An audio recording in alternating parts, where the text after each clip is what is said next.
Assalamualaikum warahmatullahi wabarakatuh. Bapak Ibu calon peserta Inpasing penyuluh lingkungan hidup, jumpa kembali dengan saya. Pada kali ini saya akan membuat video tutorial tentang bagaimana mengisi formulir asesmen mandiri untuk penyuluh lingkungan hidup ya, untuk Inpasing penyuluh lingkungan hidup. Pada kesempatan kali ini saya sudah punya formulir asesmen mandiri untuk Inpasing jabatan fungsional penyuluh lingkungan hidup ahli madya ya, untuk ahli madya. Kemarin kita bahas yang formulir permohonan diri ahli muda. Nah, sekarang kita bahas yang ahli madya, jadi biar adil ya. Nanti yang ahli pertama, kalau misalnya ada peserta yang ahli pertama, nah nanti pasti bisa mengikuti lebih cepat ya, karena detail unit kompetensinya ahli pertama tidak sesulit yang ahli madya dan ahli muda. Baik, kita langsung saja. Nah, ini pada bagian pertama adalah Bapak Ibu diminta untuk mengisi nama peserta. Ini mudah saja ya, diisi nama peserta, kemudian ini tanggal atau waktu. Ini silakan diisi adalah tanggal waktu ketika Bapak Ibu mengisi formulir asesmen mandiri ini. Baik, sebelum mengisi mari kita membaca. Jangan lupa ini dibaca. Pada bagian ini, nah, Anda diminta untuk menilai, sekali lagi, untuk menilai diri sendiri ya terhadap unit kompetensi yang akan diujikan. Nah, jadi nanti ada 5 ya, kita tahu ya ada 5 ya unit kompetensi yang akan diujikan penyuluh LH, tapi beda level. Kalau madya itu level 4, kemudian kalau muda itu level 3, dan kalau yang pertama level 2. Nah, yang pertama, pelajari seluruh standar kriteria unjuk kerja, batasan variabel, penilaian aspek serta yakinkan bahwa Anda sudah benar-benar memahami seluruh isinya. Nah, ini kita diperintahkan untuk mempelajari standar kompetensinya. Mana standar kompetensinya? Di tempat formulir itu Bapak tempat tutorial sebelumnya yang sebelumnya tentang cara download formulir itu saya sudah jelaskan juga di mana Bapak Ibu bisa mendapatkan standar kompetensi. Standar kompetensinya ini ya, standar kompetensinya ini kita buka, kita arahkan ke jabatan ini penyuluh LH ahli pertama ya. Nah, kita langsung saja ke ahli madya.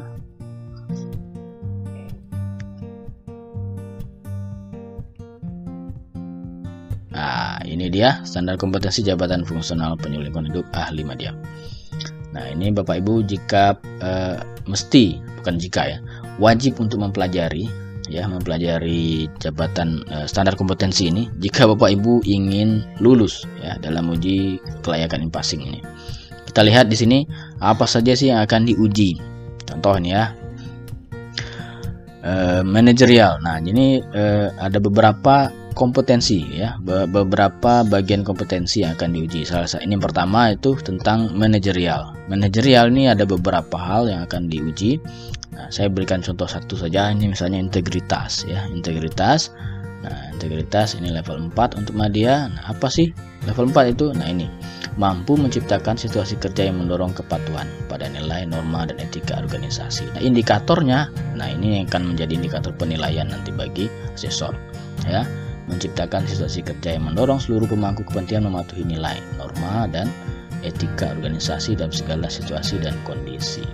Coba lihat ini ada menciptakan situasi. Ini jadi kata kunci ya. Terus setelah menciptakan situasi, lihat di sini mematuhi nilai. Ini kata kunci. Dua hal yang menjadi kata kunci. Nah, begitu kira-kira cara kita memahami dan membacanya. Ini saya kasih contoh saja. Selanjutnya silakan Bapak Ibu explore dan pahami secara lebih mendetail. Ini manajerial ada 8 ya, ada 8. Kemudian ada sosial kultural ya, unit kompetensi kultural. Kemudian nah ini yang akan kita bahas pada form asesmen mandiri itu adalah teknis ya. Ini kompetensi teknis. Nah, ini misalnya perencanaan penyuluhan lingkungan hidup. Nah, ini apa sih untuk jenjang ahli madya yang harus dicapai? Nah, ini mampu mengevaluasi perencanaan penyuluhan lingkungan hidup. Jadi ini mampu mengevaluasi perencanaan penyuluhan lingkungan hidup. Nah, di sini ada beberapa indikator ya. Ada 3 indikator untuk unit kompetensi perencanaan penyuluh lingkungan hidup jenjang ahli madya. Yang pertama adalah mampu mengevaluasi proses penyusunan dan mengembangkan teknik serta metode perencanaan penyuluhan lingkungan hidup. Jadi ada berapa nih? Ada 3 ya. Evaluasi, jadi evaluasi proses penyusunannya, kemudian mengembangkan tekniknya, dan satu lagi jadi metode perencanaannya ya, dikembangkan perencanaan metode perencanaan penyuluh LH. Jadi 3 hal ini menjadi satu. Kemudian yang kedua, mampu memberikan pertimbangan. Nah, ini mampu memberikan pertimbangan dan arahan terhadap penyelenggaraan dan evaluasi perencanaan penyuluh lingkungan hidup. Jadi levelnya memang dia sudah cukup tinggi ya. Jadi bukan lagi melakukan dan segala macamnya begitu ya, tapi sudah pada tahap seperti ini ya, memberikan pertimbangan, arahan gitu ya, evaluasi gitu ya.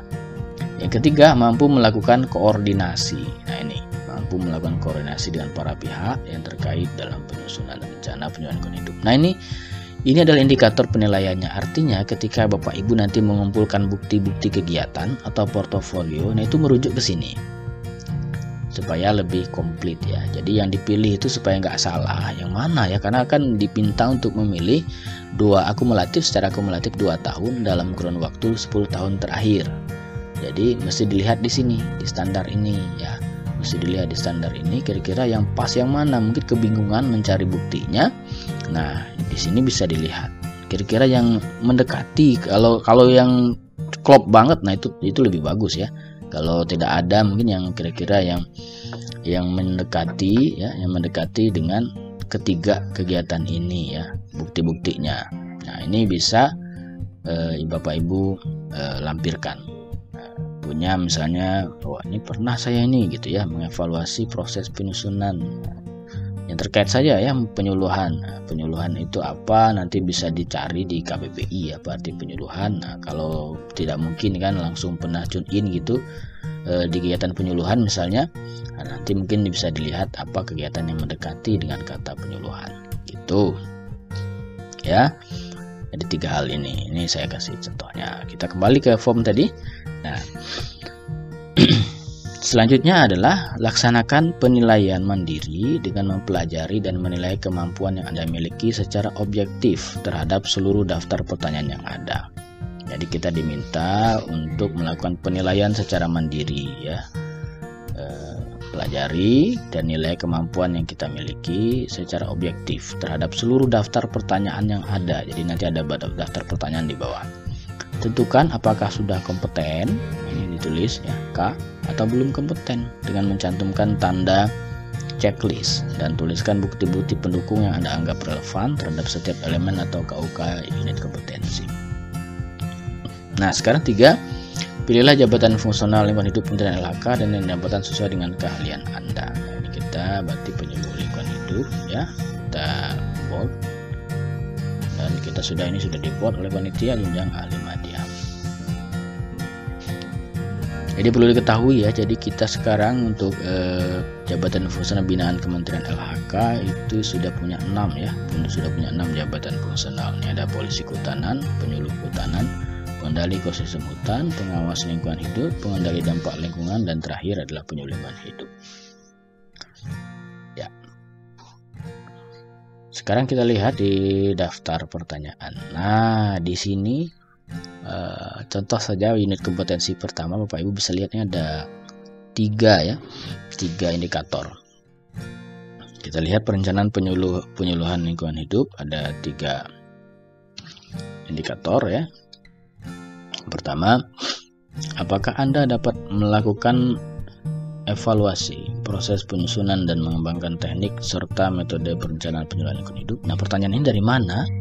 Pertanyaan ini tadi dari standar kompetensi. Nah, di sini lihat mampu mengevaluasi proses penyusunan dan mengembangkan teknik serta metode perencanaan penyuluhan lingkungan hidup. Jadi dari sini ya. Nah, di pertanyaan itu dari indikatornya. Semua pertanyaan di dalam formulir asesmen mandiri itu berasal dari indikator ini. Makanya tadi saya sampaikan Bapak Ibu perlu memahami dan mempelajari standar kompetensi ini. Ya.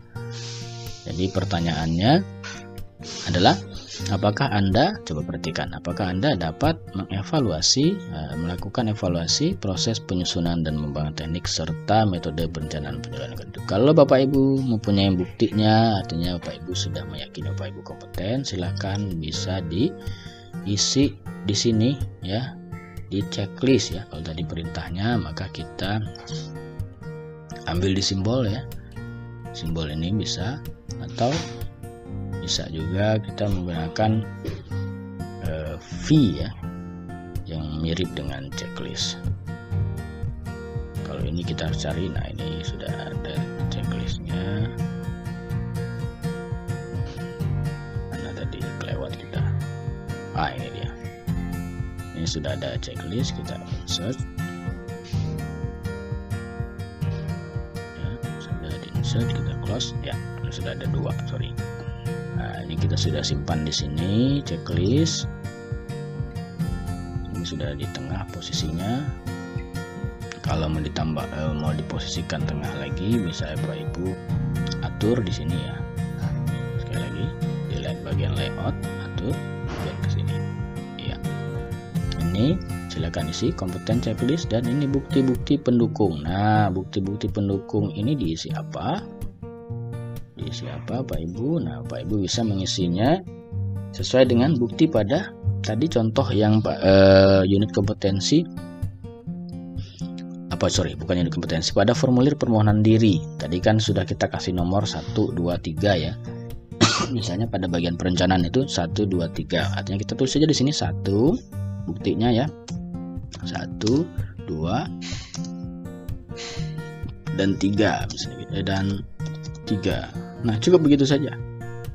Kalau bagian ini tidak perlu Pak Ibu isi, tapi diisi oleh asesor. Nah, selanjutnya ini kita copy saja, tinggal kita paste di sini. Ya, nanti diatur saja. Tuh. Nah, ini juga sama, berarti 1, 2, 3 ya.